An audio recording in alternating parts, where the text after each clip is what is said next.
ಕನಕಗಿರಿ ತಾಲೂಕಿನ ಕನಕಗಿರಿ ಕಾಲ್ಠಗಿ ಮುಖ್ಯ ರಸ್ತೆಯಿಂದ ಮಲ್ಲಿಗೆವಾಡದವರೆಗೆ ಬಳಿ ಕಳಪೆ ಡಾಂಬರೀಕರಣ ಕಾಮಗಾರಿಯಿಂದ ರಸ್ತೆ ಕೆಲವೇ ದಿನದಲ್ಲಿ ಕಿತ್ತು ಹೋಗಿರುವುದು ಸ್ಥಳೀಯರ ಆಕ್ರೋಶಕ್ಕೆ ಕಾರಣವಾಗಿದೆ. ಕನಕಗಿರಿ ಕಾಲ್ಠಗಿ ಮುಖ್ಯ ರಸ್ತೆಯಿಂದ ಮಲ್ಲಿಗೆವಾಡವರೆಗೆ ಕಾಮಗಾರಿ ನಡೆದಿದೆ. ಕಳಪೆ ಗುಣಮಟ್ಟದ ಕಾಮಗಾರಿಯಿಂದ ರಸ್ತೆಯು ಮತ್ತಷ್ಟು ಕಿತ್ತು ಹೋಗಿದ್ದು ಸಂಚಾರಕ್ಕೆ ತೊಂದರೆಯಾಗುತ್ತಿದೆ.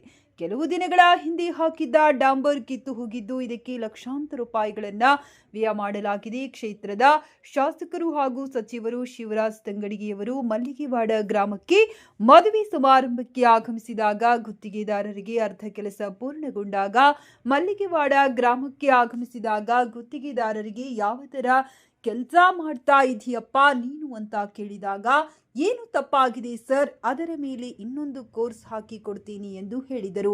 ನಾಯಿ ಬಾಲ ಡೊಂಕು ಎನ್ನುವ ರೀತಿ ಗುತ್ತಿಗೆದಾರರು ಗುರುತಿಸಿಕೊಂಡಿದ್ದಾರೆ.